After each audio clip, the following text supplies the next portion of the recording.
about that. Jimmy will take some kidding in the dugout on that. But geez, especially if the Dodgers win. If they lose, nothing will probably be said. If they win, why, they'll come back and say, geez, you hit your best shot and the ball girl got it. Didn't even boot it. That's the kind of fun. You can have a little inside kidding like that when you win. Not so much when you lose. That doesn't go over too well. It goes back to the old time and place of picking your spots, right? 2-2 the count.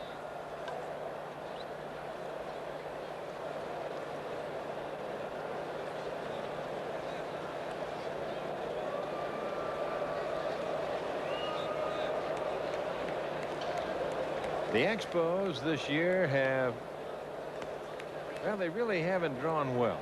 They've gone through 40 dates and they're just at the 708,000 mark. That's fouled away. That is going to be a problem here in Montreal. To give you a little difference, on the road in 39 dates they've averaged 35,000, 1,370,000.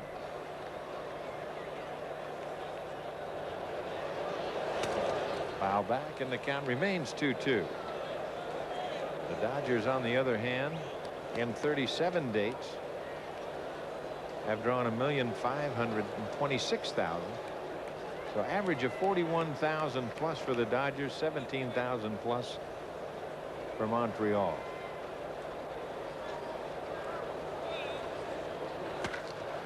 Base hit. Wallach was on him well. Tim was swinging the bat well against Barnes, and the one-out single that'll bring on Lenny Harris.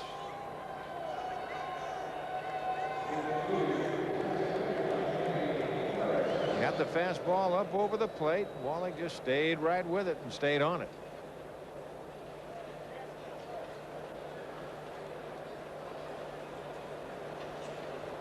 Now you've got the third baseman Lansing, Darren Fletcher. We'll see what they might be thinking. Home plate umpire Jerry Davis says, let's go, guys.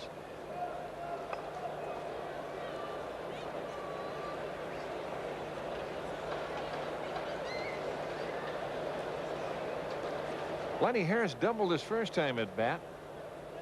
Was later cut down at third on the attempted sacrifice by Ramon Martinez.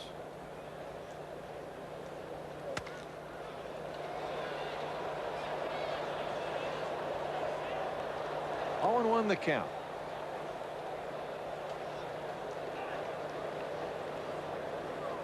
Now Brian Barnes is going to go back and do a little walking around. He's probably saying to himself, wait a minute now. There is no way this left-handed hitter ought to be having those kind of swings off him. Lenny Harris was so far out in front of that ball, he hit the bottom half of it. And the breaking pitch for the strike. But he hit the bottom half of the ball. He got good wood on it and fouled it all the way back. That's how far out in front he was. San Diego and Philadelphia underway once again. Just missing. 1-2 the count, and they're in the bottom of the 5th inning. Padres lead the Phils by a score of 3-1. The Phillies today released former Cy Young Award winner Mark Davis. They had an hour and 36-minute rain delay in the bottom of the 3rd. Brocale started and he left. They'll chase Wallach back. Ramon Martinez on deck. Giants got 2 in the 5th and they lead New York 3-1. Florida leading Atlanta by a score of 4-0 in Georgia. That's Greg Maddux and Chris Hammond. Harris down on strikes. Second strikeout. And we'll look at that curveball again. Lenny did not have a good swing at this. Wanted to try and really kind of hold up at the end, but he couldn't. Pittsburgh held on to defeat Cincinnati in the first of a doubleheader tonight by a score of 10-9. Boy, that was a wild one in Cincinnati. Slot had a pair of home runs. Milligan, Larkin, and Mitchell as Martinez fouls it away with Brett Butler, the leadoff hitter, on deck. And they have one more to go. That'll be Wakefield against Pugh. St. Louis at Houston scoreless. Bottom of the 4th inning. McGrain against Portugal. And Chicago at Colorado. That's the National League side of it. 0-2 the count. Texas leading Detroit 2-0 after 3.5. Palmeiro is homered. White Sox 2-1 over Baltimore after 2. Minnesota 1-0 over Milwaukee after 2. Toronto didn't score in the first inning at Kansas City. Cleveland will be at the Big A in Anaheim. That'll be Kramer against Sanderson. Cleveland's won 6 in a row. The Angels trying to snap a 4-game losing streak. New York at Oakland and Boston at Seattle. Here's the 1-2 pitch. Struck him out. Now Martinez down on strikes. And the Dodgers are gone in the 5th inning. We go to the bottom of the 5th. Montreal leading it 1-0. The upcoming Dodger-Philly series at Dodger Stadium, there will be 2 special events for the whole family. Dodger Delta Airlines giveaway. That'll be July 20th. And Jersey T-shirt night July 21st, when all children 14 years and under at the game receive free 100% cotton T-shirt and a choice of 2 sizes featuring the Dodger logo, compliments of Coca-Cola. Number 42. Who wore that jersey?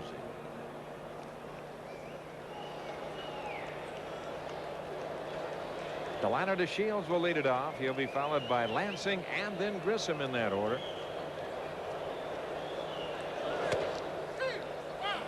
And the first pitch taken for the strike. DeShields single to the left side his first time at bat. And hit a tapper out in front of the plate that Piazza threw him out on.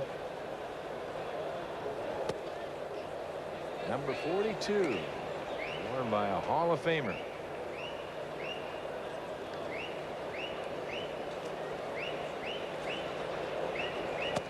High. The count goes to 2-1. Of course, if you said Jackie Robinson, you're 100% correct. 2 balls and a strike.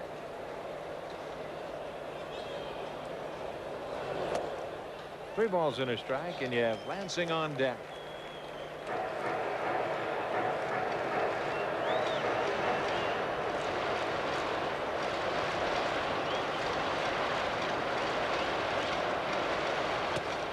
And that'll be ball 4.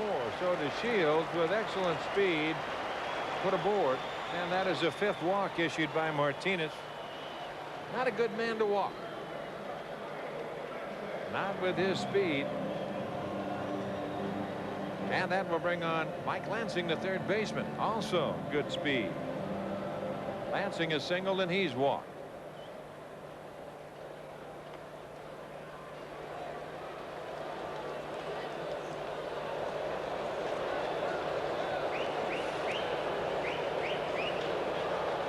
DeShields this year with 21 stolen bases. He has stolen as high in the major leagues as 56.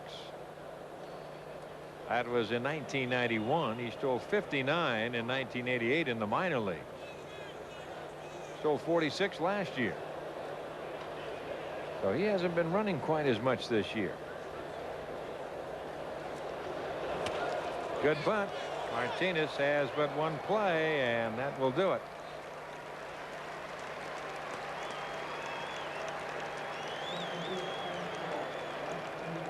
1-3 with a sacrifice, and Marquise Grissom will be the hitter, followed by Larry Walker. Now you got to keep an eye on DeShields at second base.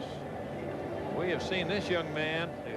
You look at those eyes right there. You think he's not looking around and thinking. And he will be watching Lenny Harris. He will be the man that he will watch. Lenny telling Eric Gregg, the second baseman, say, would you please move a little bit. DeShields with a lead. Harris will try and keep him close as Grissom takes a strike. DeShields with 21 stolen bases. As I mentioned, he's been caught 7 times.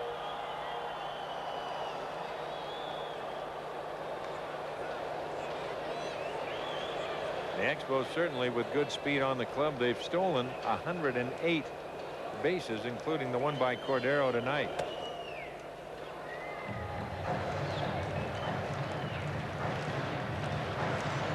So you see, with Harris having to keep DeShields as close as he is, the Dodger infield, they play Marquise Grissom to pull. So that leaves that hole on the right side, and it makes Karros cheat a little bit more to his right, getting off of the line at first base to try and make up for that. They'll go back over there. You see Harris with that open hand. That's just a sign, unless there is a definite pickoff play put on before you go into a stretch position. Watch Harris come over now. He'll flash that open hand. There it is right there. That open hand, that means come on, let me have it.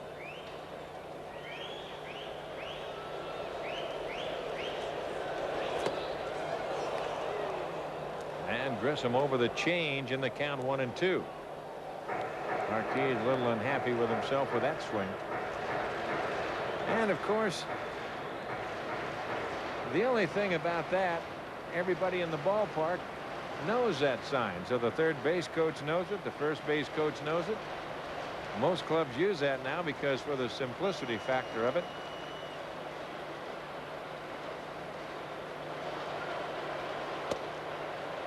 Now the count, 2-2.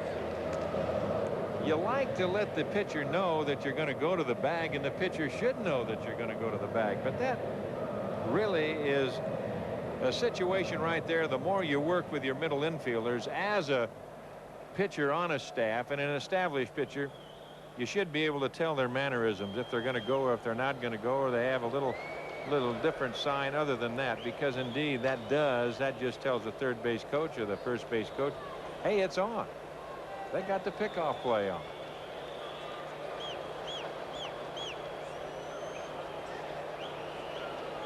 Two and two the count.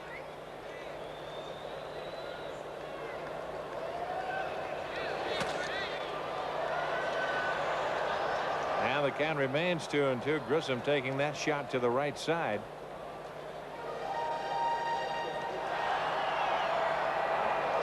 Eighty pitches. And we're 1 out, 1 on, bottom of the 5th inning.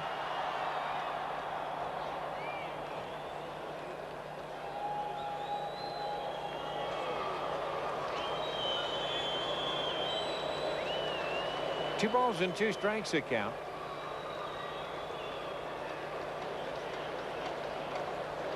There goes a runner, and a throw. Yes, they got him. DeShields got a little bit of a late jump. It looked as though that Kellogg did not get a real good look at the play. We'll look at it again. He saw the throw was high as Wally got down there in a hurry with a quick slap tag, and that right there is what got him out of there. So he did not have the real good jump. I don't know whether he tagged the bag or him, but he was down there. The glove got there before the hands, and that's basically it. Ball beats runner, runner out. Full count, 3-2.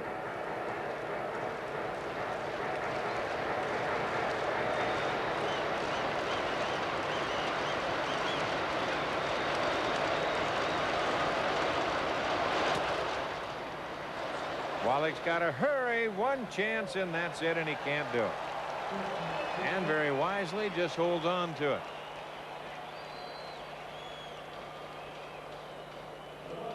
Well, we've seen that so many times.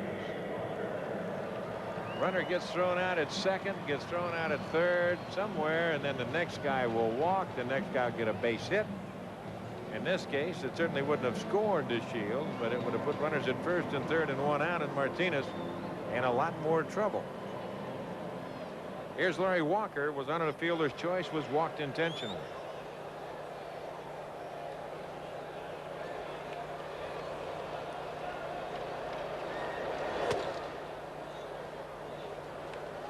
One ball and no strikes to count. 4 of his last 6 hits have been for extra bases. He's got power.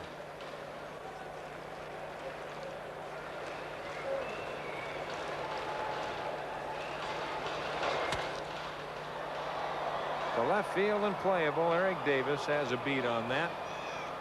And that will do it. Side retired. So the Expos gone in the 5th inning, and we're through 5. They lead it 1-0.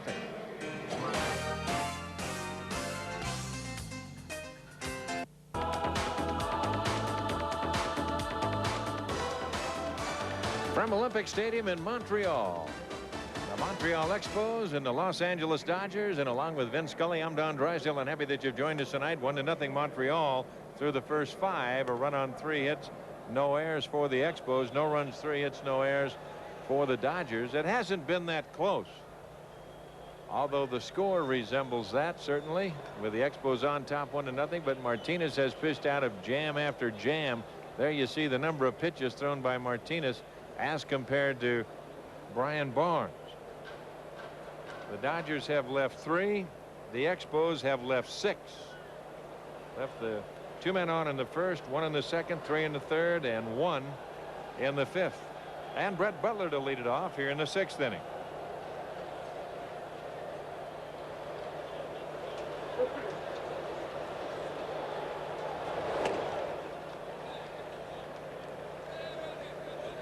One ball and no strikes to count. Butler tonight has struck out, tried to bunt his way on. The first baseman flipped it on to Barnes covering. 2-0.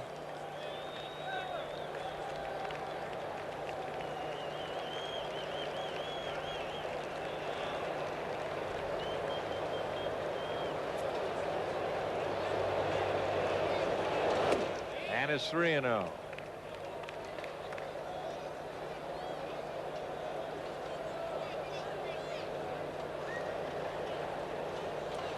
On deck, Jose Offerman,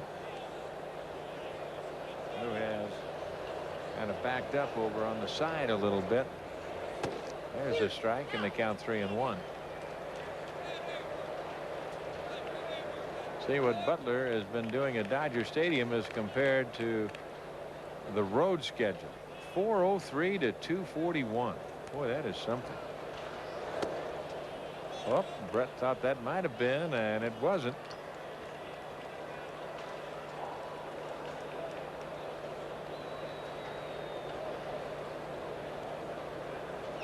So he draws the walk, and that'll bring on Offerman.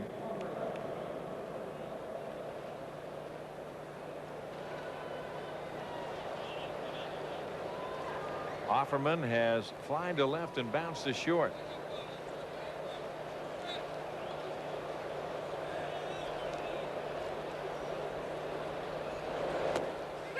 And the curveball for the strike.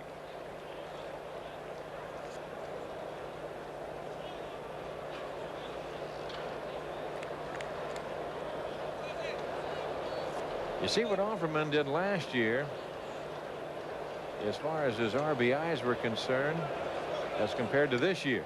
Boy, there's a startling difference right there. And it's quickly 0-2.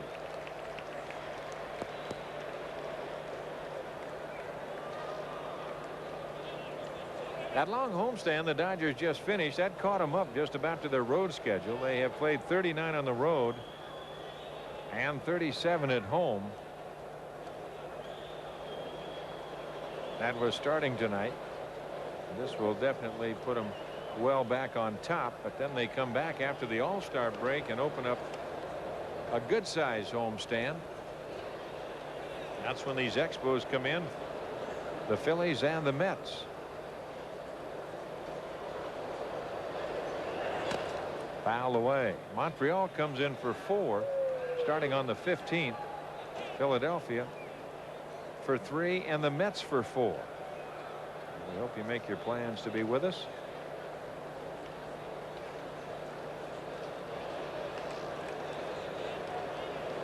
It's amazing that after that there are just 4 more homestands as far as the Dodgers are concerned in 1993. 4 on the regular schedule.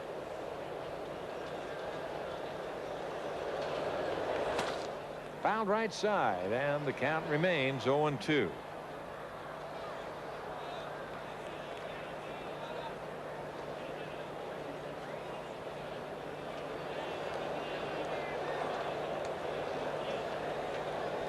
Two more games to go. 2 more games to go with these Montreal Expos.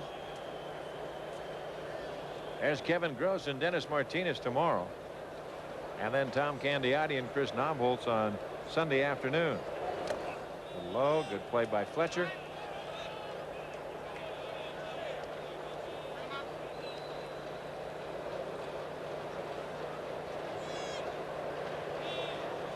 Well, Fletcher and Barnes will have a little chat. Michigan and Clemson out there.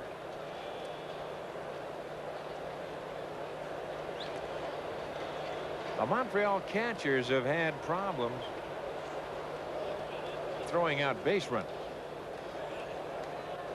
See Fletcher looking over into that Montreal dugout, maybe to get a little bit of an idea.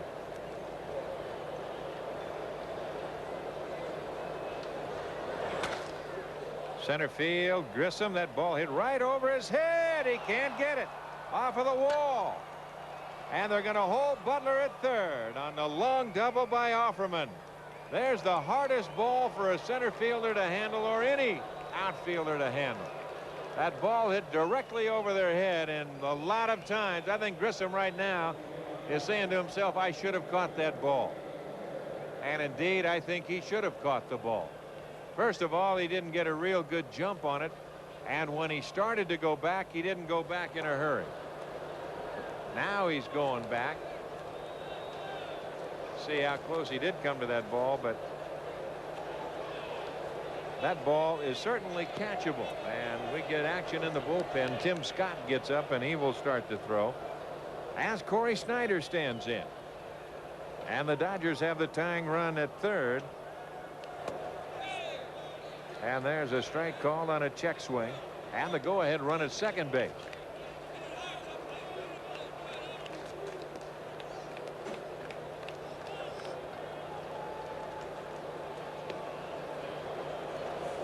All in one the count. So the base on balls, that was not Grissom's fault. That was Barnes' fault. Third ball missing.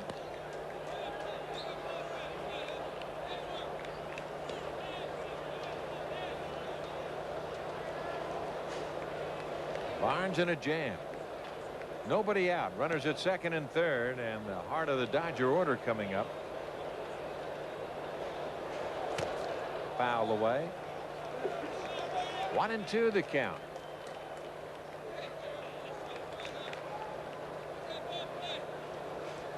Look at the career of Corey Snyder, 1986 through 1992. You see what he has done. Here's 1993. Corey having a fine year. Starting tonight at 311. 6 home runs. 27 RBIs. Now home plate umpire Jerry Davis turning around and looking back in behind in those private seats in the section behind home plate. It's back of the glass.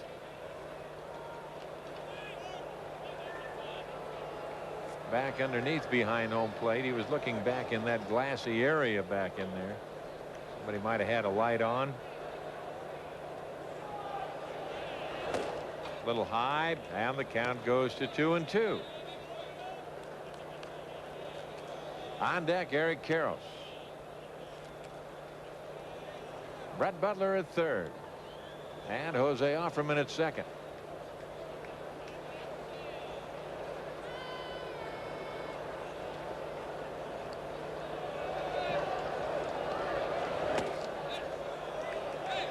Full count, 3-2.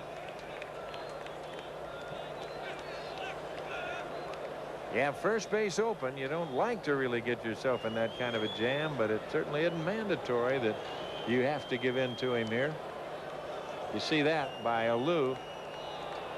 They want to find out if that man in the bullpen is ready. Now home second base umpire Eric Gregg is pointing back there. It's over on the side in there somewhere underneath. That cameraman right there. Now they got to get him out of there. Well, it's the Expos 25th anniversary. There's a lot of people here. Had a lot of press out here tonight. Good ball, and that got him looking, and indeed he didn't give in to it. Oh, you just had a gut feeling on that.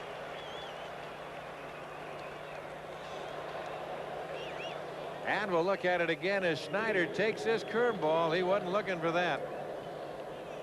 And Jerry Davis rings him up. And here's Karros. There's a big out.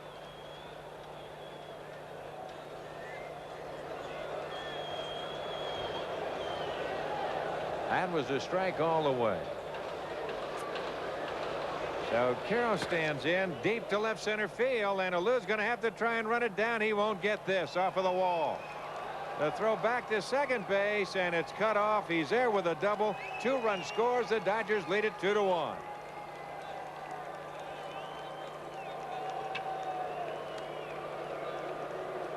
So Butler draws the walk. The ball hit over the head of Grissom. A big strikeout, and boy, Barnes is hot. He is hot on the mound, and he's gone. He don't even want to talk to Alou, but he's going to have to. Philippe's going to take the ball as Scott comes on, and we have a break in the action with a pitching change. And the Dodgers lead the Expos 2-1.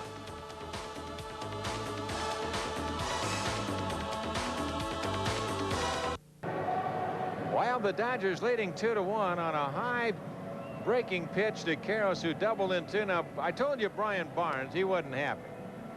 So you wonder what a pitcher does when he's not happy. You just do this into the cement wall and do it again. That's it. Yeah, that'll get some night. Maybe you won't walk that leadoff hitter next time, or hang those curveballs. That's how you stop doing that. And here comes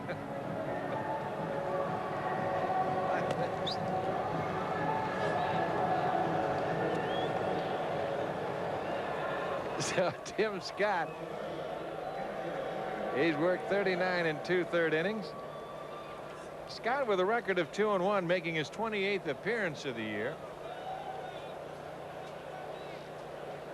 You might have just gone from about a 16 collar to a 17.5 the next time you go buy a shirt, but outside of that, why, you might not hang any more curveballs or walk those leadoff hitters like Brett Butler.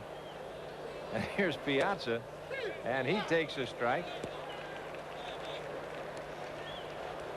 I can't wait for the redhead to come back over here, Mr. Vince Scully, to explain the little idiosyncrasies of left-handers. High and foul to right. We always have a laugh and a chuckle in the booth when we see something that is crazy in the field or somewhere along the line. Vinny will say, well, thank God he wasn't a left-hander. Yeah, he was a right-hander. Well, we have that. We have that on tape. But then I'm sure we'll explain that. Barnes went 5 2/3 innings. He threw 73 pitches. Piazza tonight has walked. He's bounced to short. Karros at second. 2-1 Dodgers. Eric Karros on deck. Jams him with that curveball. Actually jammed himself as Cordero throws him out. Karros moving to third. And Davis coming in. 73 pitches. 2 hanging curveballs. And possibly a headache. Oh, he's hot. He is hot. He's looking. He'd like to just tear something up. Before we got that one shot, he kicked the cups in that Gatorade all over the place. I tell you, you do see some. They're funny after a while and after the years, and it does make you frustrated and mad when you make mistakes. He's not so mad at the ball that Karros hit. Davis threw a good fastball 0-2. He's mad at walking Butler. 1-0. You can't afford the one man you can't put on base is Brett Butler.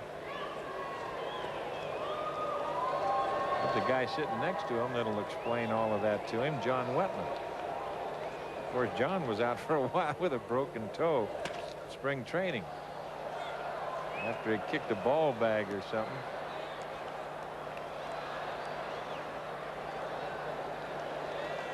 John doing a fine job out of that bullpen.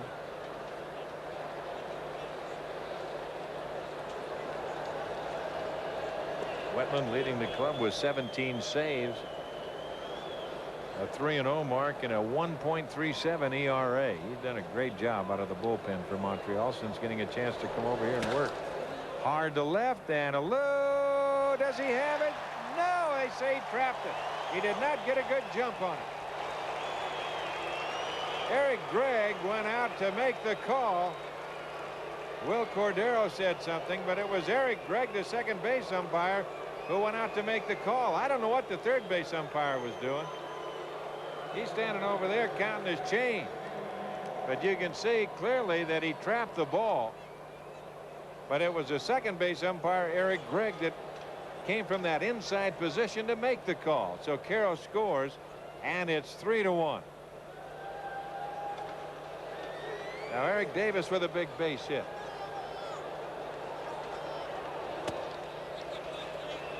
And for Eric, that's his 34th RBI of the year.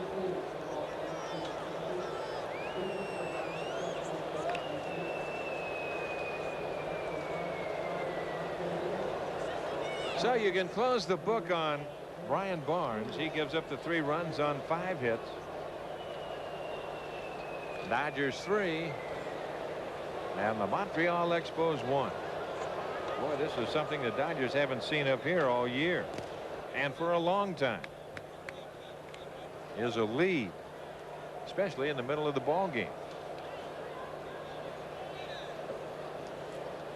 Jimmy Wallach is 1 for 2 this evening.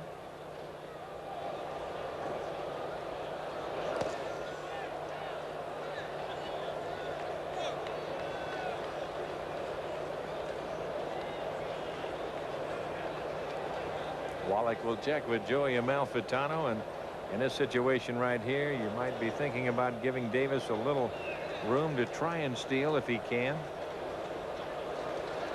And they're going to pitch out, nothing happening. 2-0 the count. So now they pitched out enough to where they have Scott in the hole. 2 balls and no strikes. On deck, you have Lenny Harris. The case, if you're Tim Wallach, you just are thinking pitch, which is fastball, location, wherever your power is, and look for it right there. If it's anywhere else, you might turn around and take it. That was inside. Now it's 3-0.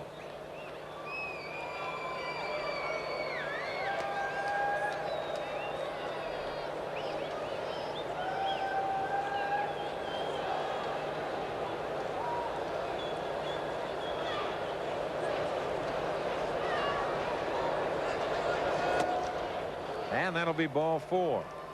So Davis to second, Wallach to first, and Lenny Harris will be the hitter. So Scott got Piazza to bounce out. Then Davis, after he got ahead of Scott got ahead of Davis, he singles or to left field. That picked up Eric Karros. Wallach is walked. The Dodgers have runners at first and second. And here's Lenny Harris.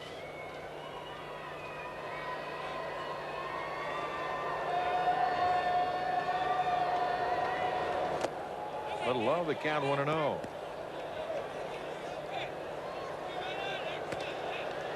Coming over the sports ticker, and we're going to be going into New York next weekend. Understand that New York Governor Mario Cuomo met with the New York Yankee owner George Steinbrenner for an hour today, reportedly to discuss the possibility of building a new stadium for the Yankees in New York. 1-1 the count. New York Times reported Thursday that Cuomo would meet with Steinbrenner to discuss possible construction plans for a new stadium. He's considering the site at a 30-acre rail yard on the west side of Manhattan.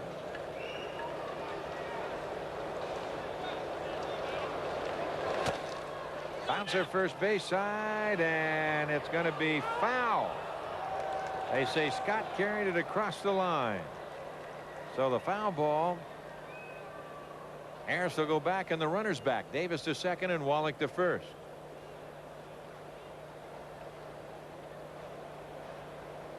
There you see where that ball was. Boy, that was close. But Terry Tater right there saying that he carried it across with him. Also at that meeting was the New York Post owner Robert Murdoch and the New York State Department of Economic Development Commissioner Vincent Tessie. Of course, Murdoch, he was asked about building the entertainment center on the same site as the stadium. That's hit, and that's fair. Tricky hop, and from the knees they go to Scott. Harris retired, and the Dodgers are gone, but not before they score 3 runs, and we go to the bottom of the 6th inning. It's the Dodgers 3 and the Expos 1. That's the story as we go to the bottom of the 6th inning. 3-1, the Dodgers on top. Martinez has struggled, but he has battled out of it. Allowed just 3 hits. He has walked 5, struck out 3, and it'll be Bolick, Fletcher, and Alou. Jeff Shaw, right-hander, starting to throw in the bullpen. Well, these Expos have some people that the Dodgers haven't seen since the first time that we've been here in Montreal. A little high. But on that New York Times report, the meeting between George Steinbrenner and New York Governor Mario Cuomo, and also Rupert Murdoch, that is to center field, left center, Butler there, 1 away. George Steinbrenner has made no bones about it. He's been critical of the parking, the lighting, the security around current Yankee Stadium. That's situated up in the Bronx, and the Yankees' current lease with Yankee Stadium expires in the year 2002. So when you stop and think about it, not that far away. George feels that if you're going to get something done, let's not wait until the last minute. Let's get it done now. Of course, it's going to take a while to build it where they want to build it in New York. Darren Fletcher with a count, 1 ball and no strikes. He'll be followed by Moises Alou. That's hit fair the bag and over the bag. That might have saved a double really right there, as that ball is retrieved in a hurry by Corey Snyder. If that ball goes over the bag, it's going to go down all the way in the corner, and Snyder is going to have to play it into a double. But it hit the bag, kicked up in the air, and almost to the point where Carroll's got a hold of it. So they take an extra base away from Darren Fletcher. He turns on that. That hits the bag. Carroll's just about got it. Of course, you see that ball is going to go down into the corner. And Moises Alou will be the hitter. And Omar Dahl starting to throw in the Dodger bullpen. Alou has fly to right, popped to short. Bounce foul. Roger McDowell gets up to join Dahl.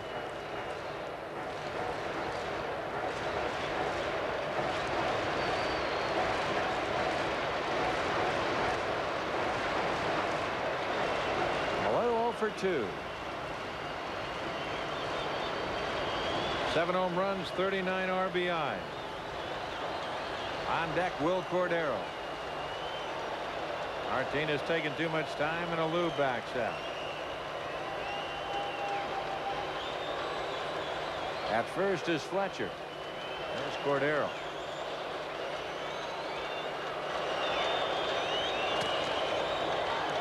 Offerman to Harris for 1, and they don't get him.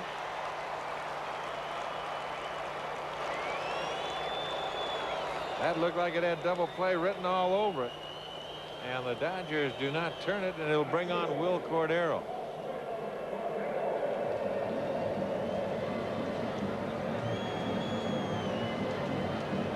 Offerman gives it to Harris. Ooh. Here's Cordero.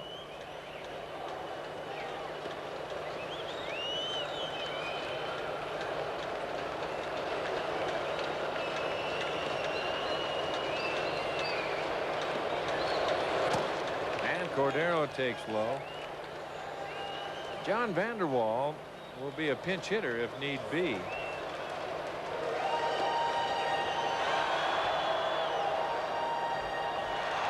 There's Vanderwall.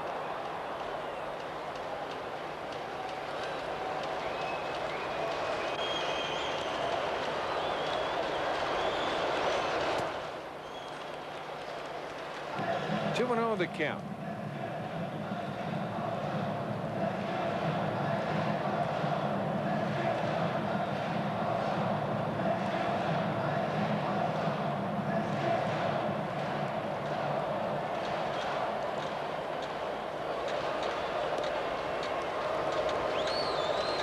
Dodgers on top 3-1. Down the right field line. If that's fair, it's trouble. It's a foul ball. And just foul. Whoa, was that close?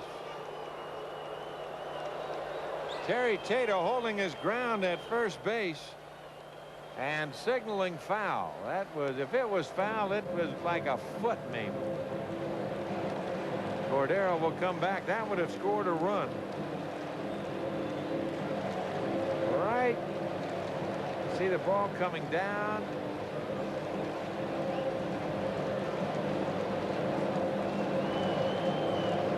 Nader ruled it foul.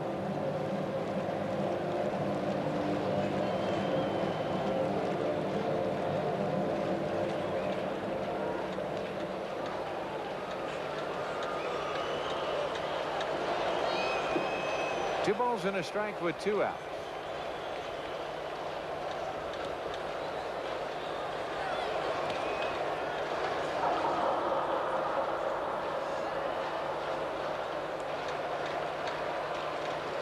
Carroll's holding Alou. Got to be alive. Alou can steal a base. He has 17 on the year.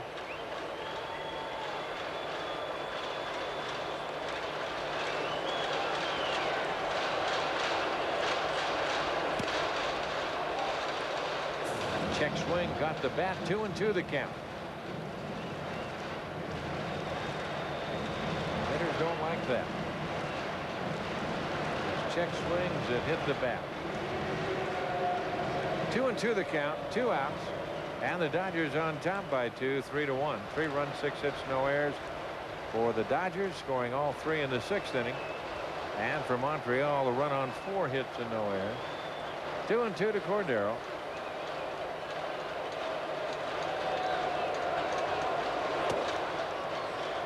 And the count goes to 3-2. And oh, what happened there? Piazza went to throw the ball back to, oh, I guess he just wanted to take a look at it. That's what happened. Tried to throw it back and then gave it back to the home plate umpire. Boy, that was scary. Full count 3-2. The run will be off with a pitch. Carroll's playing behind him. Alou goes. Foul back.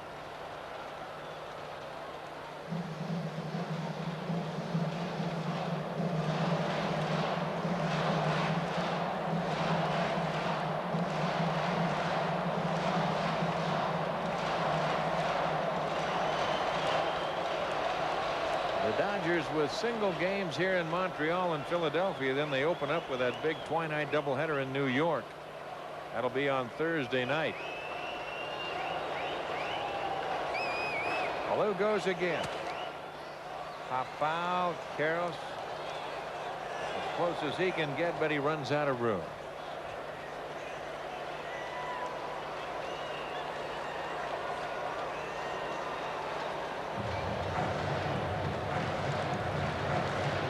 A full count of 3-2. Alou back to first. And Cordero will start it again.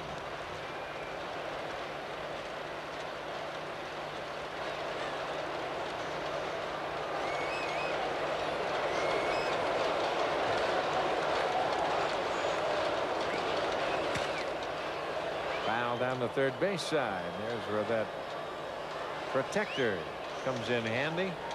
In this case, Rod Nichols.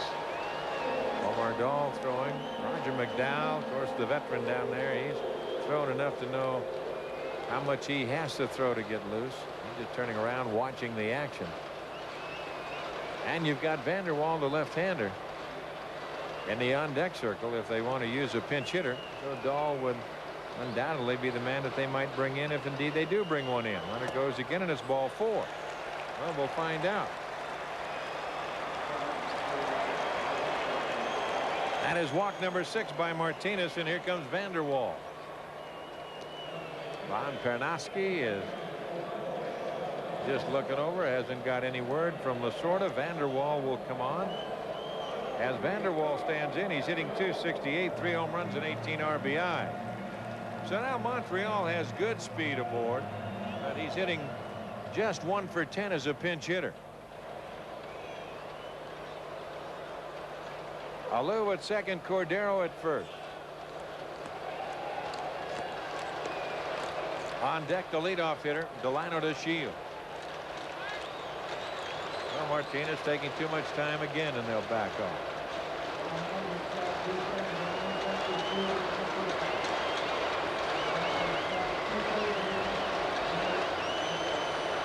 Vanderwall's only hitting 25 points higher off of Martinez lifetime than he is pinch hitting. 125, but he takes high. Martinez has to throw a strike.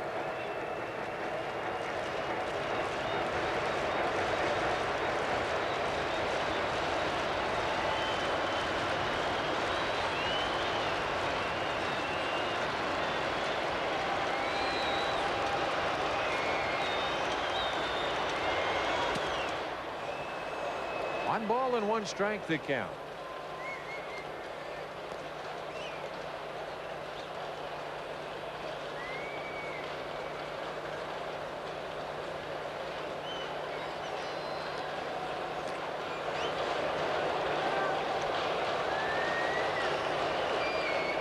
One ball, 1 strike. Alou at second, Cordero at first, keeping an eye on Alou. Alou can get all kinds of a lead. Nobody's holding anybody close. And he pops him up. So Vanderwall is under 100 as the shortstop Offerman makes the catch. The Expos retired. Vin will be back in the 7th inning, and through 6 it's 3-1 Los Angeles. Hi once again, everybody. As we go to the 7th inning, a thought about Ramon Martinez. If he continues to pitch and use as many pitches, he will make 152 pitches in 9 innings. That's too many. So we'll have to watch and see if he falls behind too many more times, because he has really been doing a high wire act so far. In the 7th inning, Jeff Shaw will take over for the Expos.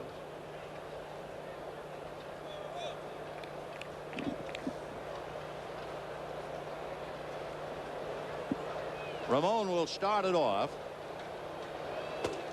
Ball 1.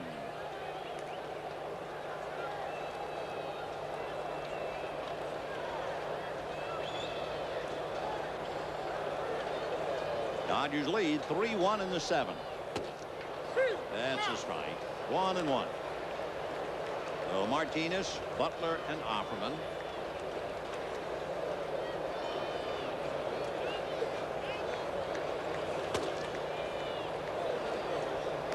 Two balls and 1 strike to count.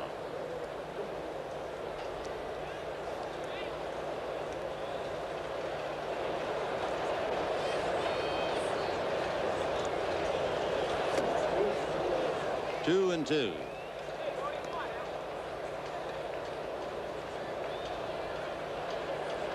Ramon has really had to work hard tonight, but so far so good. Fouled away.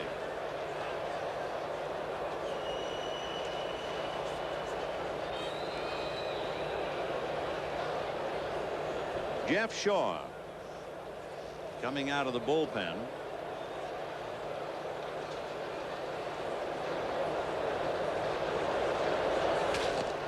Another foul ball. Shaw is from a little town in Ohio, Washington Courthouse, Ohio. He'll be 27 on the 7th of July.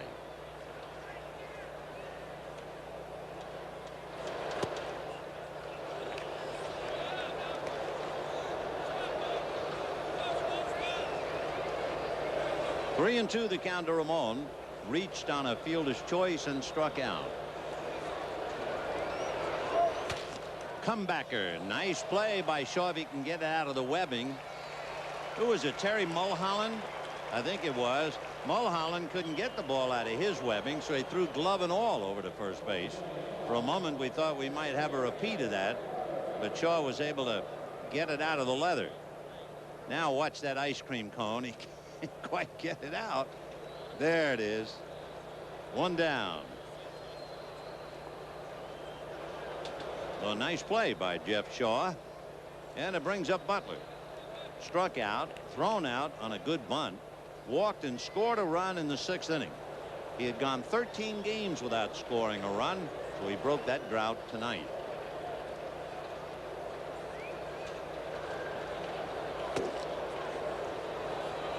One ball, no strikes.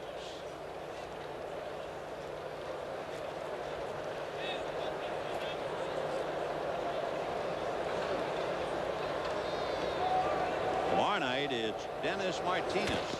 Ground ball just fair, and so Butler on his way. By the time Walker picks it up, Brett is into second, standing with a double. Just got it over the bag.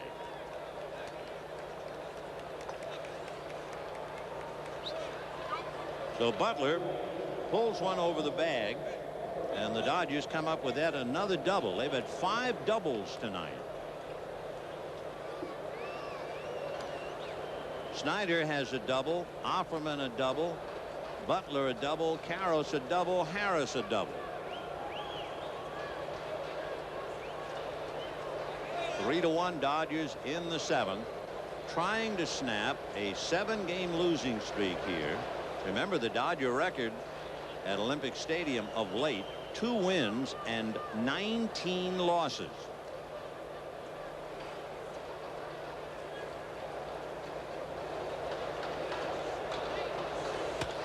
And that's going to be hit over DeShields' head for a base hit. Butler will score, and the Dodgers lead 4-1.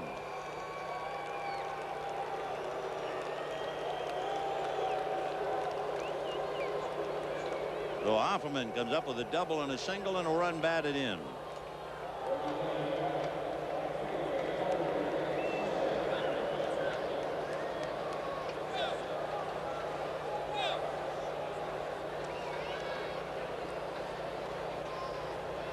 Take another look as Offerman just goes out and gets it and hits it over DeShields' head for the base hit. Now Snyder double to right, flied to right, and called out on strikes. Corey is having one problem, and yet if you look at his batting average, you're not aware of the problem. He started the game hitting .311. Would you believe he has struck out 60 times? 60, and he's still hitting over 300. 0-1. He's about a .500 hitter when he makes contact. If you subtract those strikeouts, it's amazing. Corey was called out on strikes in the 6th inning. Boy, the Dodgers got all over him at the baggage carousel here in Montreal. The ball club waiting for the bag so you can go through customs. And one of the bags that came down the chute was a San Francisco Giant bag. And you should have heard the noise. And then they checked. Yep, Corey Snyder. They rode him all the way into town. 1-1.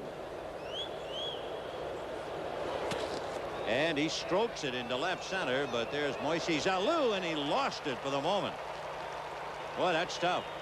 Moises Alou had that ball get up in the lights at the very last second, and somehow he got an angle on it without getting hit in the face. Remember, Alou was involved in that big play. He just missed catching the ball hit by Karros. What made that play so interesting were the 2 umpires. Alou diving at Karros' ball. Jeff Kellogg called him out, but Eric Gregg called him safe, and Gregg overruled the young third base umpire. and the Dodgers picked up 2 runs, and it meant a 3-run inning. Had the game revolved around Kellogg's call on the ball hit by Karros, the Dodgers would not have scored at all.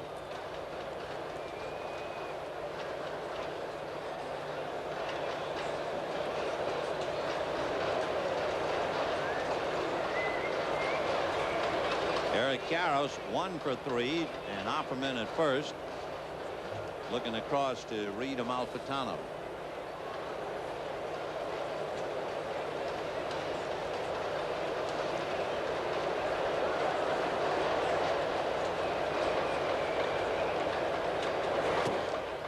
One thing for Felipe Alou, and he might have been trying to help Brian Barnes get a win. Barnes doesn't go more than 6, and he was in trouble in the 6th, and Alou let him pitch to Karros, and Karros had hit the ball hard the other 2 at bats. A hard ground ball to short, and he almost cut Lansing in half with a ground ball in the 4th inning. But Alou went with Barnes, and then Karros doubled. There goes Offerman. Ground ball gloved nicely by Lansing, as the laser, as they call him, throws out Eric, and that's it. So 1 run, 2 hits, 1 left, and at the end of 6 1/2, Dodgers 4, Expos 1.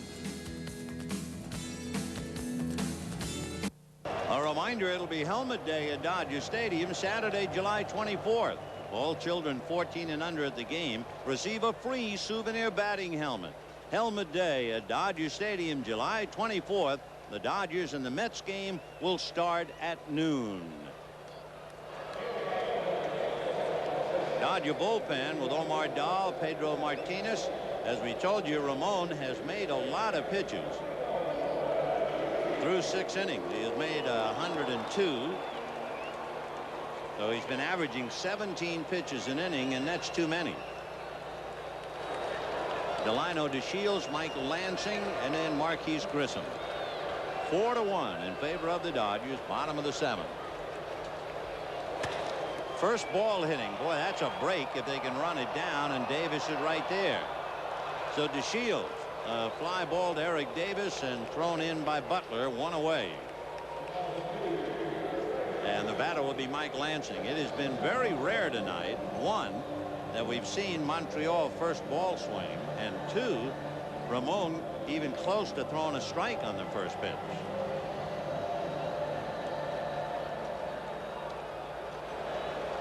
Lansing has single a lab, walked, and sacrificed, 1 for 1.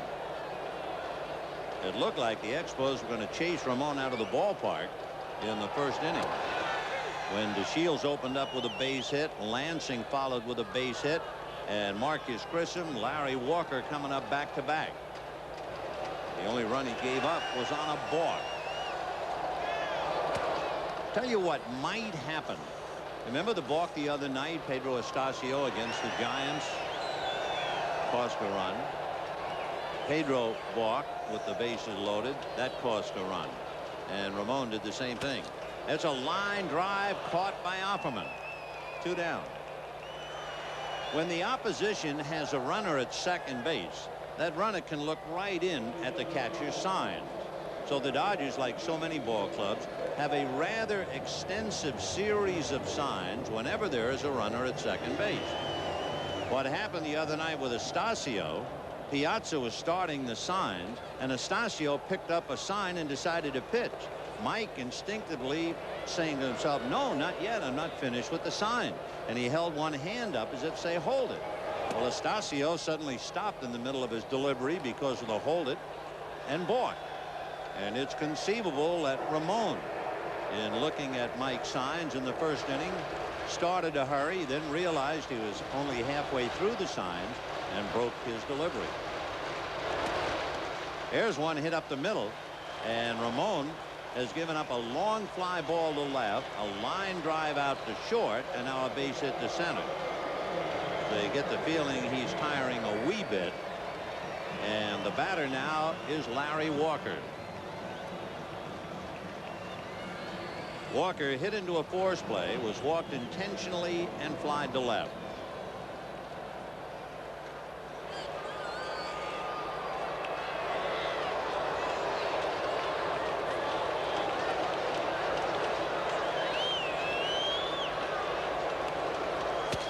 A comebacker. Ramon able to make the play.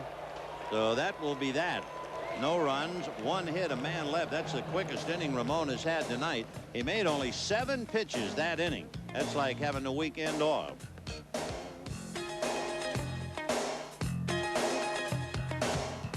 Your game is brought to you by cold filtered Miller Genuine Draft. Get out of the old.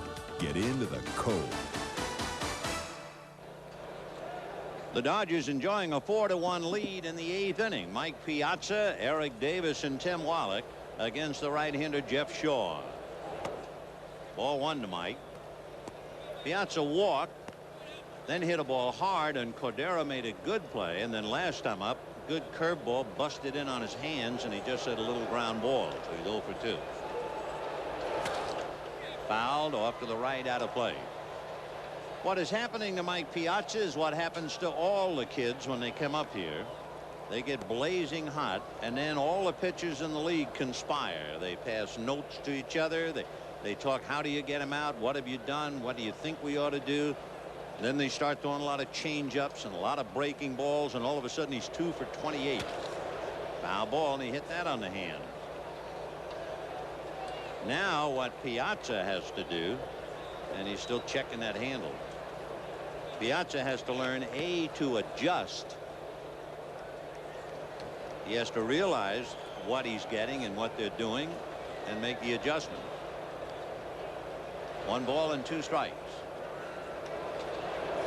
Fastball got him looking, and that's what happens. He's now got his head so much onto change-ups and curveballs that he's taking pitches that he would kill in April and May. It is all part of a liberal education in the big leagues. Just drilled it. 1 down. It's still the big leagues. On the job training. And here is Eric Davis. Hit into a double play. Fly to right. Single to left. In the 6th inning against Tim Scott, Davis got 4 consecutive fastballs. Missed 2. Fouled 1 off. And then got the base hit on the diving try by Moises Alou that meant 2 runs. So the Dodgers trying to snap a 7-game losing streak here, and they're leading 4-1 in the 8th inning. 1-1, Derek. Half swing, that'll cost a strike. 1-2. It's been Brian Barnes, Tim Scott, and Jeff Shaw. When the Expos hit in the bottom of the 8th, they have Bullock, Fletcher, and Alou. 1-2. Fastball hit to right center and slicing, and Grissom's not going to get it. And Eric is really letting out. He's going for 3 and then decides no. The relay was to Delino DeShields, and as soon as Eric saw the relay man glove it, he quit and stopped. Little did he know DeShields was going to drop the ball. But Eric is into second with a 1-out double.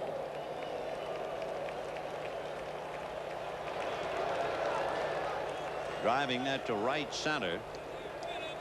And Grissom makes the difference between a double and a triple when he hits the cutoff man.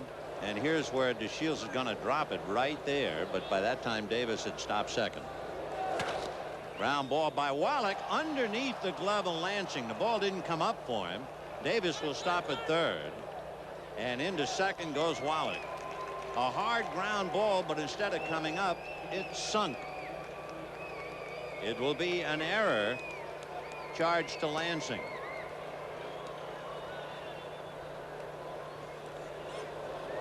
He just expected it to come up, and there it went. So Lansing draws the error. The Dodgers at second and third with 1 out. Lenny Harris the batter. Then you have Ramon Martinez and Brett Butler. And let's see what Alou decides to do. Well, first of all, Ramon might not be coming up. Dave Hansen is out on deck. There's no one throwing in the bullpen. Whether that's a decoy or not, we'll see. Infield is up. Ball 1. Now Fletcher out to talk to Shaw, so timeout. 4 runs, 9 hits for the Dodgers, 1 run, 5 hits for Montreal in the 8th inning. So Lou got a run in the 1st inning, but no offense tonight, and Ramon Martinez did a good job keeping things quiet. Tim Johnson on his left, Joe Kerrigan on his right, and Lenny Harris getting another helmet.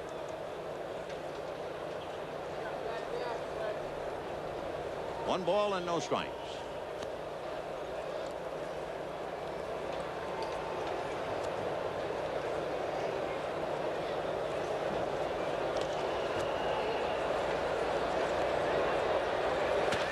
Line drive at DeShields. So now let's see, and we get the answer. Hansen is definitely coming up. And down in the Dodger bullpen, Pedro Martinez begins to loosen up. So he'll be relieving his brother. So Dave Hansen coming up. I don't know if Julie's going to pick up little Samantha Lynn and bring her close to the television set or not. The Hansens' new daughter, Samantha Lynn. Dave, of course, with one of the more exciting hits in a player's lifetime. A game-winning 9th inning pinch hit grand slam home run. The only way I guess you can improve on that is either to win the pennant or the World Series. Meanwhile, birdies in right field. No golf. Larry Walker's just watching like the master of an aviary. Ground ball to first, and that will do it. So the Dodgers get a base hit and an error, but leave 2, and at the end of 7.5. Dodgers 4, Expos 1.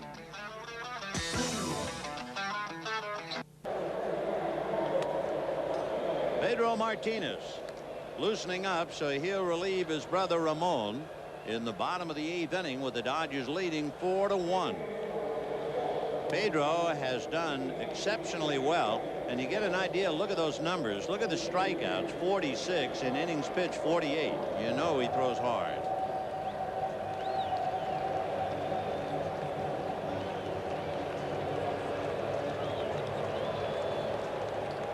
So Ramon was on a borderline anyway coming out, making too many pitches, and they finally batted for him. So Ramon went 7 and allowed just 1 run and 5 hits.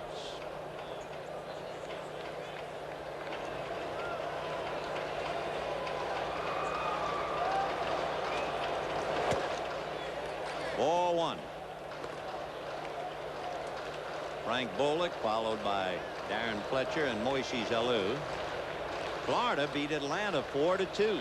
Chris Hammond is pitching super. Hammond, formerly with the Cincinnati Reds, is now 10-4 with the Florida Marlins. There's Fletcher on deck.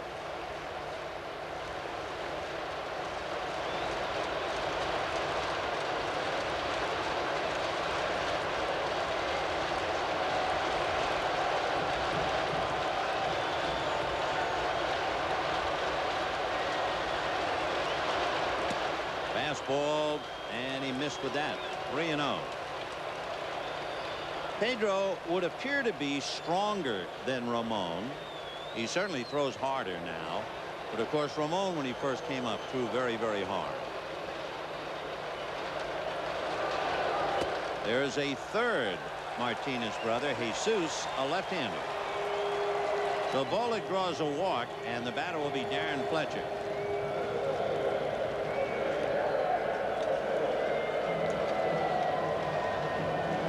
Fletcher, and this is the kind of a night that drives a player wacky. If you look at the paper, he's 1 for 3. You say that's pretty good, but it's not good. He came up with runners at 2nd and 3rd in the 1st inning and made the last out. He came up with 2 on and 2 out in the 3rd and made the last out, so he failed to advance 5 runners. Then when he did get the base hit, it was 1 out, bases empty. Ball 1.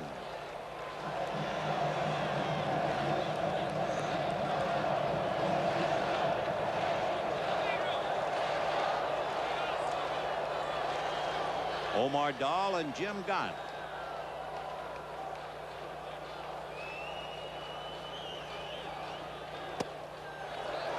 And now Pedro needs a breather, and Mike Piazza going out to talk to him, and here comes Ron Perinoski.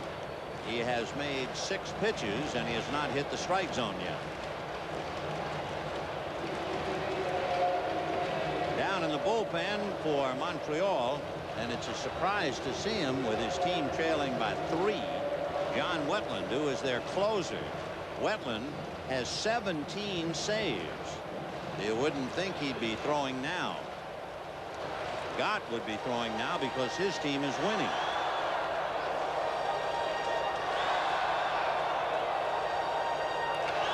So Pedro Martinez working on Darren Fletcher.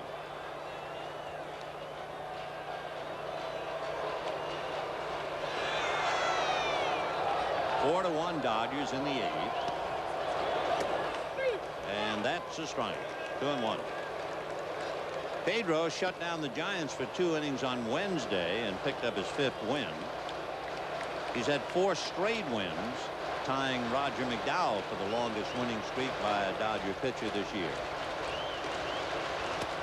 Fouled away. 2-2. Waiting his turn on deck, Moises Alou. He's 0 for 3.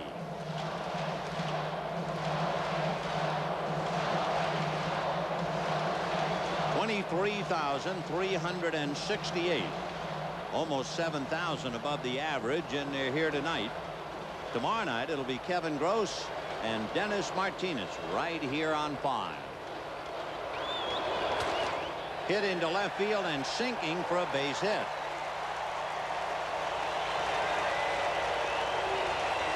So the Expos on a walk and a single have runners at first and second, and Moises Alou coming up. Moises Alou flied to right, popped to short, and forced Fletcher on a ground ball to Offerman.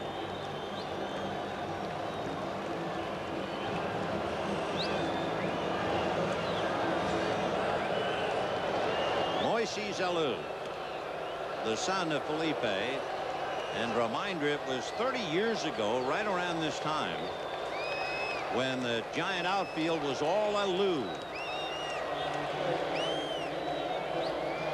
Felipe, Matty, and Jesus Alou all played in the game for the Giants. Tim Laker will run at first base for Fletcher. He's a catcher, so he can stay in.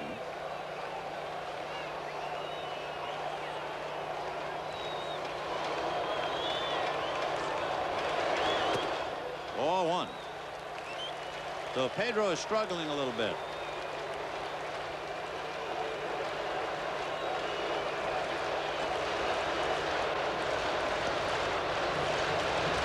Ron Perinoski dying a little bit. 1 ball and no strikes. Now back. 1-1. Moises against Pedro. But Moises Alou is a lot older. Moises is 26 and will be 27 in July, on the 3rd, in fact. Pedro's 21. Moises was born in Atlanta, Georgia, when his dad was playing there.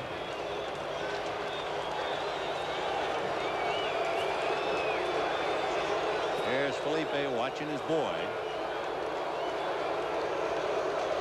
1-1. Takes a strike. 1-2.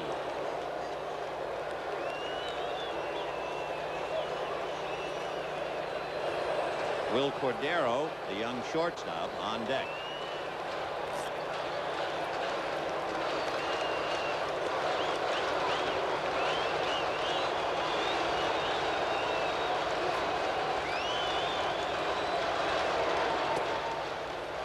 Alou with 7 home runs right now. He had 9 all last year. He had 282 last season. Runs very well. Has stolen 13 out of 14. But he just figures to get better and better. He has very strong and quick hands and an excellent upper body. Very strong and quick. 2-2.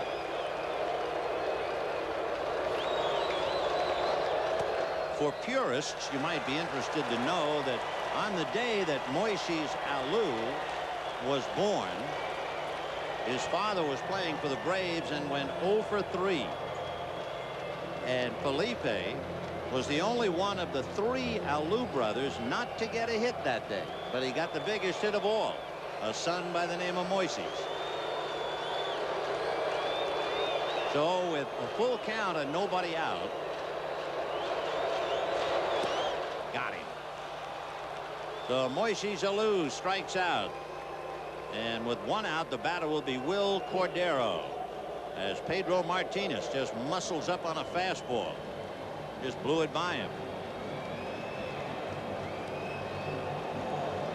47 strikeouts in 48 innings. And now Cordero, 2 on, 1 out. Cordero has walked twice and struck out.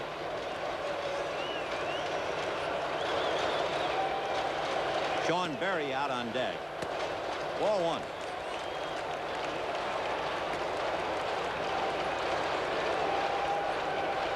In the inning, Bolek walked. Fletcher singled. Laker ran for him. Moises Alou strikes out, and here is Cordero. Will has 4 home runs, 24 runs batted in. Bottom of the 8th inning, 4-1 Dodgers.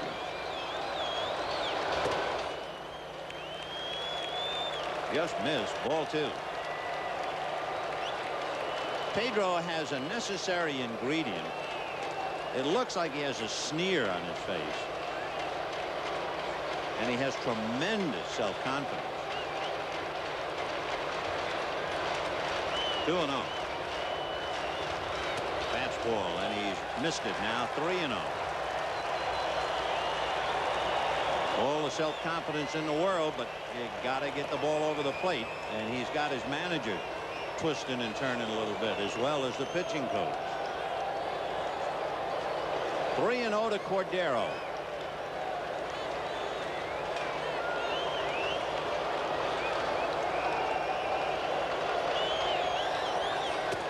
Very high to load the bases with 1 out.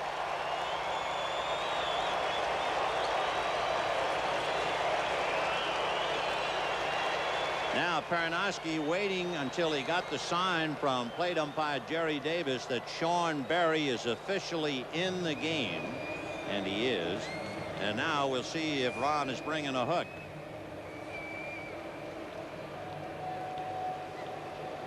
Bases loaded, 1 out in the 8th, and Jim Gott is asked to ride to the rescue. So as Scott comes in and Pedro goes out with the Dodgers leading 4-1, we'll pause for this.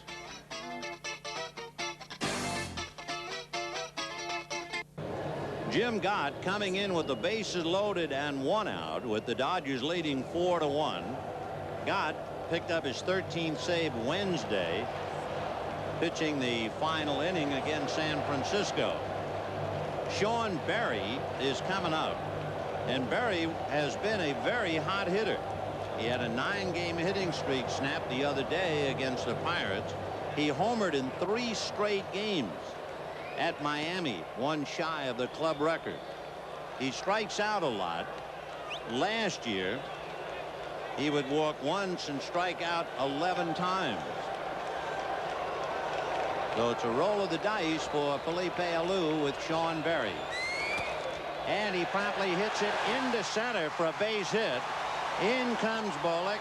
In comes Laker. Down to third goes Cordero. And it is 4-3 Dodgers with 1 out.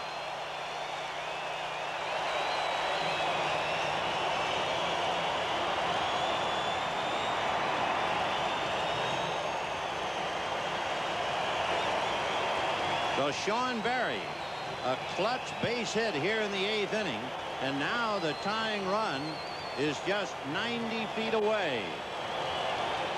Berry hit it over the head of Lenny Harris. No chance to make a play on it. Berry from Santa Monica becomes a big man here. Sean went to West Torrance High. gets a key base hit.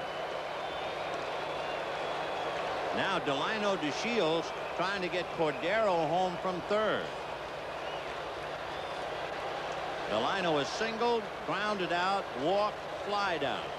Thrown out trying to steal third in the 5th inning. Strike. 0-1.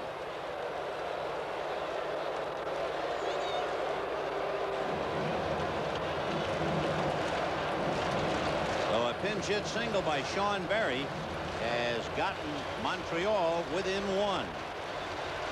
Cordero the tying run down the line from third. Berry at first. Check swing. That's going to cost a strike. And the count 0-2 to Delino DeShields. DeShields, 13 runs batted in, has struck out 40 times this year.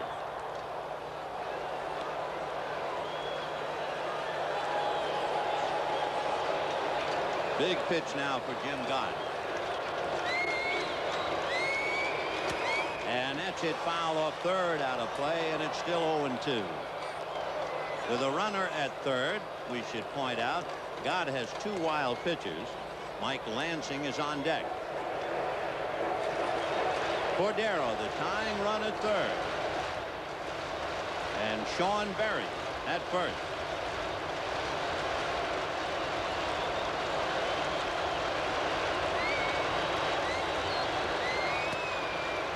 One ball and 2 strikes to Delino.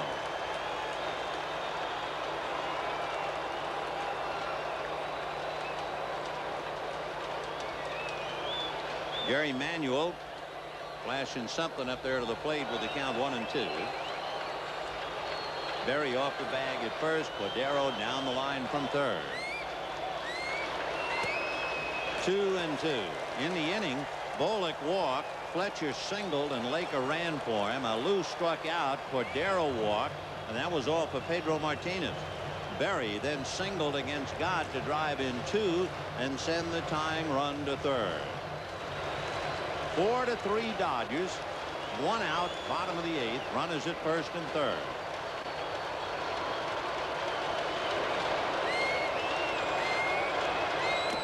Little nubber foul to the right of the plate.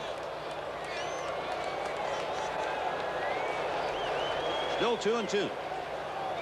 Gott trying desperately to put him away without the runners advancing.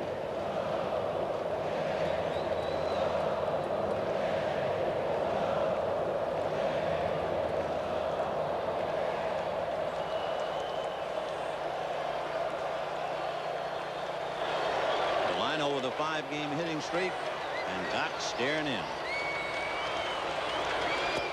Ball 3. Well, now Alou has a decision. Does he want to turn his runner loose? Well, he's passing the word to Jerry Manuel, who is relaying it. Remember, 1 out. So if the runner goes and DeShields strikes out, let's say, then Piazza has a decision. The runner goes, and it's fouled away. So Berry going 3-2. Cordero, who stands at third, has stolen 8 out of 9. So the Expos have some running speed.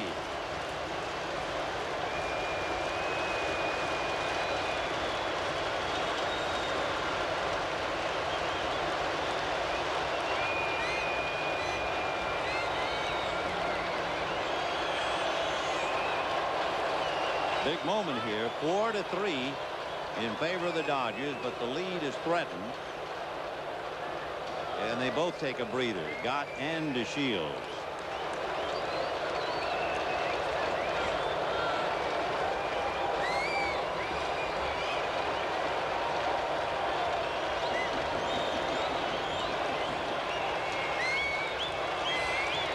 Runner goes, got him swinging, and Piazza throws it. It's speared by Offerman, and the runner holding at third. For a split second, it looked like Mike had released the ball too soon, as both Offerman and Harris were converging on the bag, and Offerman was able to reach up and spear it. See, Mike never looked at third, and here comes Offie to just catch it before it goes into center field. So that was cutting it close. Here's another angle. DeShields striking out on what looked like ball 4, but look at that throw up there. Good save by Offerman. So the tying run is still at third base, and the batter now is Mike Lansing. So DeShields fooled on the curveball and strikes out, and now it's up to Lansing. Single, walk, sacrifice, lined out. He's the boy who had 3 doubles in April against the Dodgers and drove in 4 runs. Ball 1. And on deck is Marquise Griffin. They want to get Lansing and get out of the inning.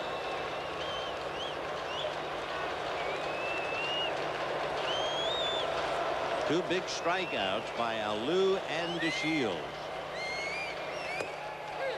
That's a strike. 1-1.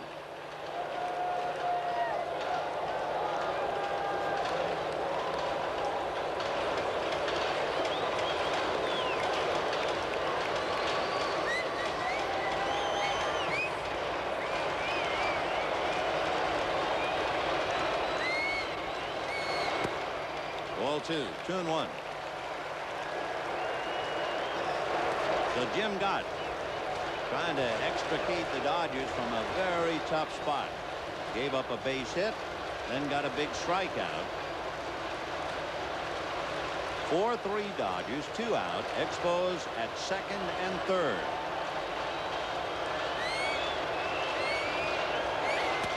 And it's a fly ball to center. Butler just about under it now. So Lansing a long out. And the Dodgers get off the hook not before they allow 2, and at the end of 8, 4-3 Dodgers. Scotland is the new pitcher, and he'll go into Mike Lansing's spot, number 2. Tim Laker, who ran for Fletcher, stays in the game behind the plate. Now here's the point. As you look at Wetland, he'll be pitching to Butler, Offerman, and Snyder. We were talking about Piazza's throw to second. And remember, we showed you Offerman coming to the bag and leaping in the air to grab the throw. But now, in retrospect, as we reflect on that play, why was Offerman late in getting to the bag to have to leap in the air and handle the throw in the first place? There was a left-hand hitter at the plate, Delino DeShields, a 3-2 pitch, and you would expect the shortstop to break and cover, and he didn't. And Offerman was late. Piazza got rid of the ball, and only that stretch by Offerman prevented the throw from going into center. And then Mike would have seemed to be the GOAT. People would have said it was his throwing error. But I think really, the more I think about it, Offerman was late covering second base. And they got away with it. So it's still 4-3 Dodgers, 9th inning. 1-2 the count to Brett Butler.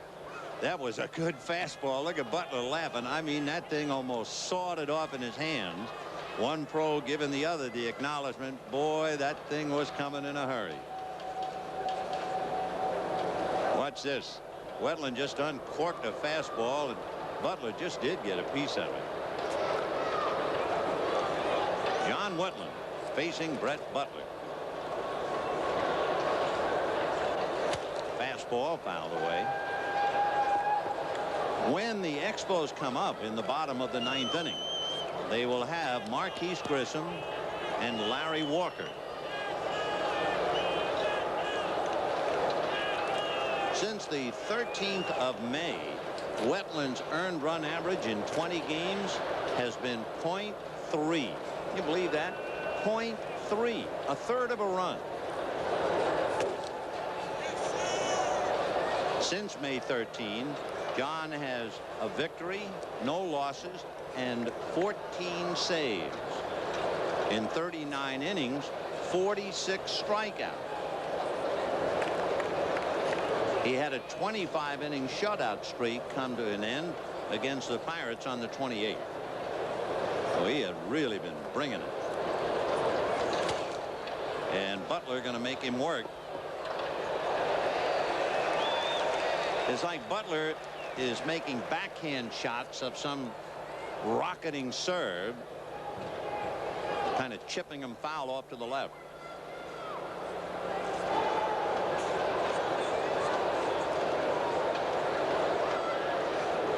Two and two to Butler. 3-2.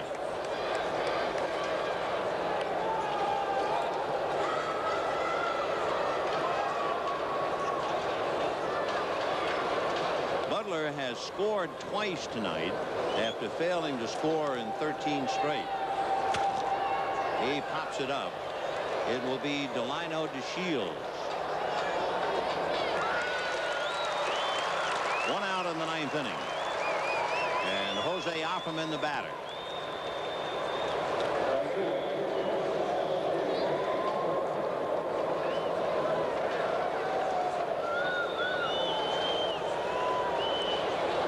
Jose Offerman flied to left, grounded to short, and then doubled and singled. He has scored a run. He has knocked in one. Ball one. Last year, Wetland was third in the league in saves. He had 37. And he has really come into his own. 2-0 the count. Wetland, 26 years old. He won't be 27 until late in August.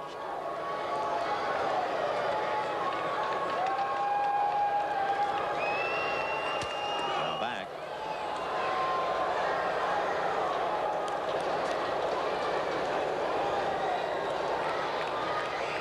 So Offerman waiting 2-1. We give you a lot of pluses on Wetland. We also give you a minus. Last year, he was #1 in the league in blown saves. 9. Foul away.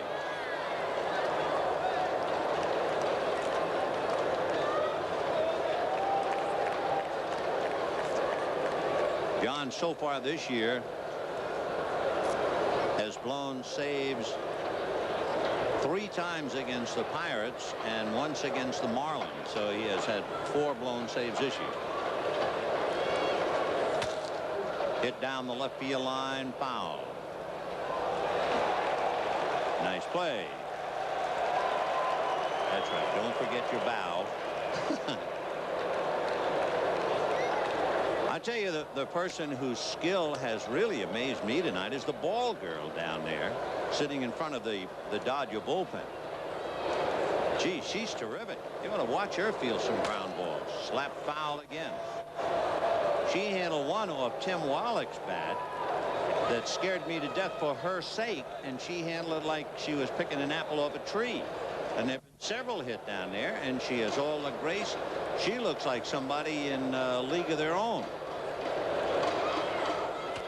Fouled away. I always worry about ball girls more than ball boys. You're kind of afraid for their well-being, but boy, that young girl can handle that glove. At great concentration, too. 2-2 to Offerman.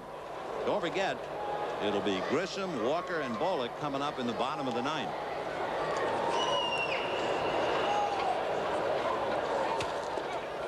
They had a contest before the game. They had a couple of young girls out in center field, and they had the machine that shoots the ball high in the air, and looking up into the ceiling isn't easy. And the girls handle those towering fly balls.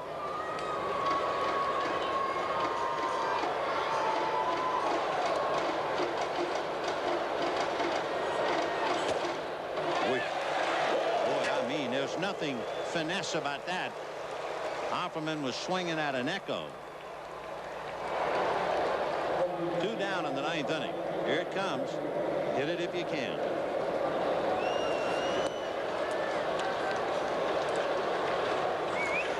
So Wetland now facing Corey Snyder. Corey has doubled, flied to right, struck out, flied to left. 2 for 4.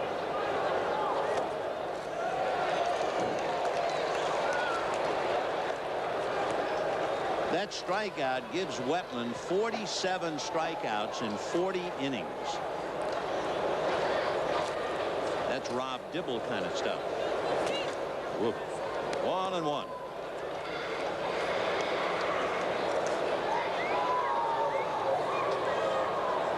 Houston defeated St. Louis 7-1.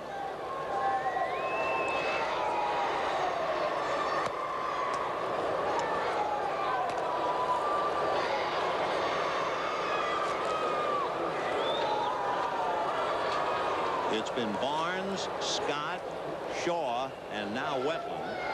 The Dodgers trying to hold on to a 4-3 lead with 2 out in the ninth. Popped in the air down the right field line, peeling off foul.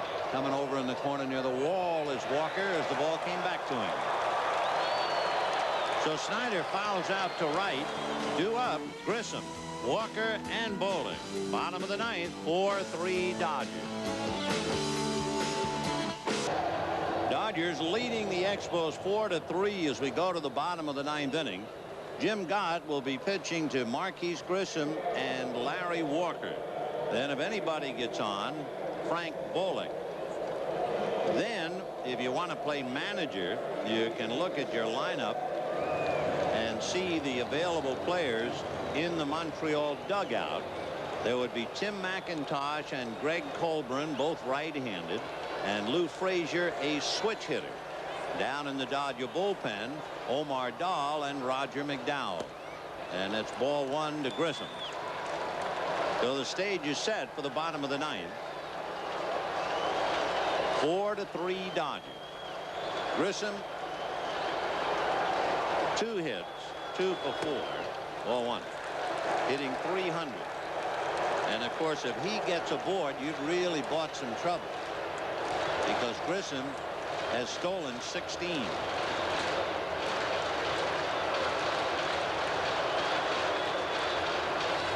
Doing it. In there.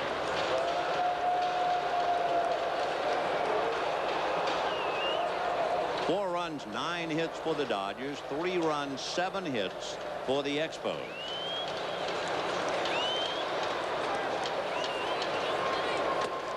Another strike.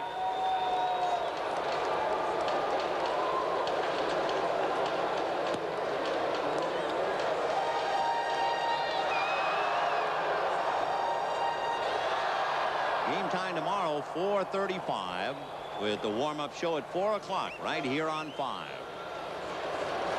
Got him, and he knew it. So some big outs on strikeouts lately. Now Lou struck out with runners at first and second in the 8th. DeShields struck out with runners at first and third, and 1 out with a tying run at third.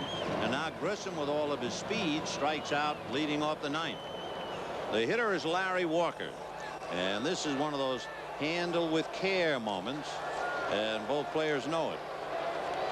As far as Gott and Walker are concerned, Walker has 1 hit against Jim in 6 at-bats. That hit, you guessed it, was a home run. Ball one.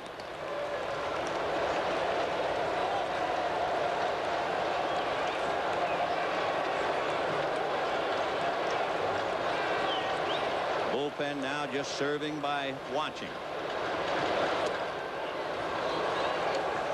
Ball 2.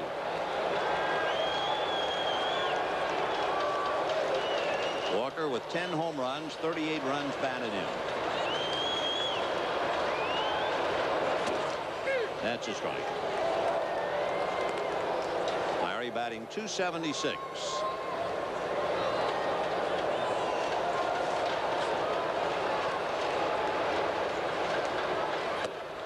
Ball 3. Now Walker is another fella. God knows if he gets aboard, he's a threat to run. He's stolen 12 out of 14.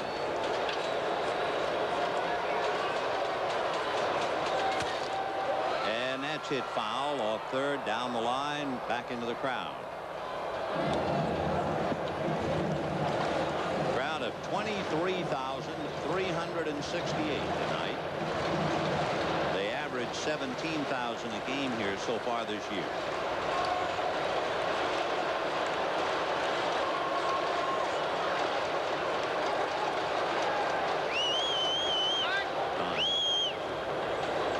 This is a small market, and with players like Delino DeShields, Marcus Grissom, Ken Hill, Larry Walker, John Wetland, they are all eligible for arbitration at the end of this year. And you're talking about a possibility, a minimum of probably $10 million additional salary. And that's tough for a market like this, so there could be some big players leaving Montreal after this year. Another foul ball, so Walker is still there, 3-2. One out in the ninth, 4-3 in favor of the Dodgers, trying to snap a 7-game losing streak here. And yes, they do have turf, and the turf is in the dugout, or sod, we should say. Fouled away again.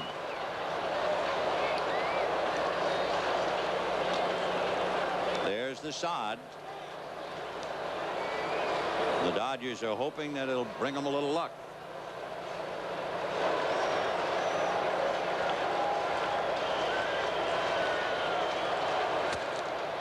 Another foul ball. Walker not getting a pitch he can drive, just kind of chipping them foul.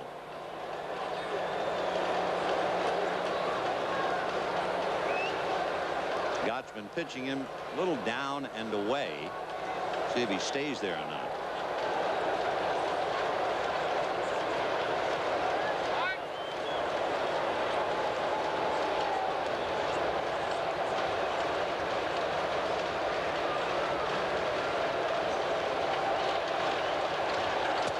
Got him. Fastball got him. Big pitch. So Jim Gott hammers Larry Walker. 2 out in the 9th inning. That's the 3rd strikeout for Gott. He came in. You see, he'd been pitching him down and away. And Walker was slapping them foul off third, and he crossed him up with the location.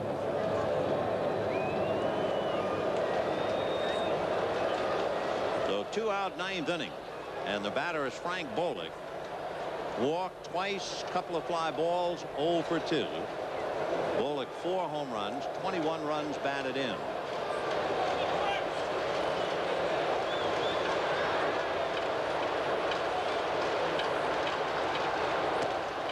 Ball 1.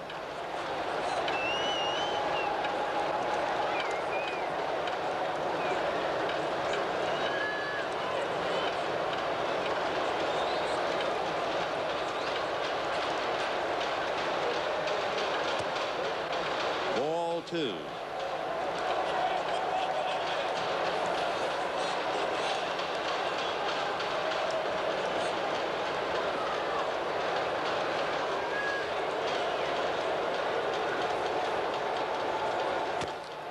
Foul ball on the count, 2-1. Game 2 of the series tomorrow at 4:35. Warm-up time at 4 o'clock. Kevin Gross and Dennis Martinez. Greg Colburn, right-hand batter, is out on deck.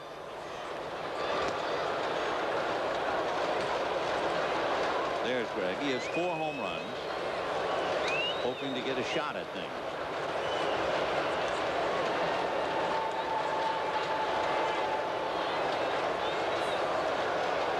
Two and 1. Ball 3. Well, Jim struck out Grissom and struck out Walker. There's a day's work right there. Now he's 3-1 on Bolduc. 4-3 Dodgers, 2 out in the 9th. That's a strike. So a full count to Bolduc.